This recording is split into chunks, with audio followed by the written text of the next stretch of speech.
নমস্কার বন্ধুরা, আমি ঝিলিকের রান্নাঘরে আপনাদেরকে স্বাগত। তবে আজকে কোনো রকম কোনো রান্নার ভিডিও নিয়ে আমি আসিনি। আজকে নিয়ে এসেছি একটা অন্য ভিডিও, যেটা হচ্ছে আমার ছেলেকে আমি মোটামুটি 1 বছর হলো গিটারে ভর্তি করেছি। 1 মিনিট। ওকে অ্যাকচুয়ালি গিটার শেখার শখ আমার প্রচুর ছিল, কিন্তু যেটা আমি কোনোদিনও করে উঠতে পারিনি। সেজন্য আমার খুব ইচ্ছে ছিল যে আমি ওকে শেখাবো।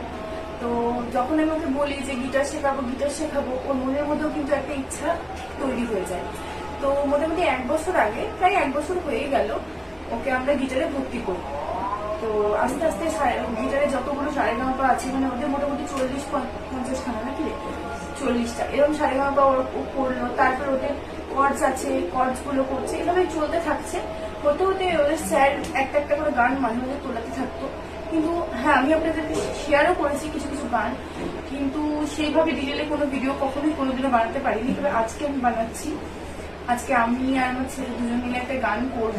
খুব বেশি করবো না, সব 2টো স্ট্যান্ডা করি, পুরোটাই করবো। 2টো স্ট্যান্ডার মতো আমরা করছি। ভালো লাগলে অবশ্যই লাইক কমেন্ট শেয়ার করবেন। আর সব থেকে বড় কথা, সাবস্ক্রাইব করে দেবেন চ্যানেলটা, পাশে থাকবেন, তাহলে আমরা আরো এনার্জি পাবো নতুন ভিডিও দিতে। তো চলুন দেখে নিন কেমন লাগছে, জানাবেন।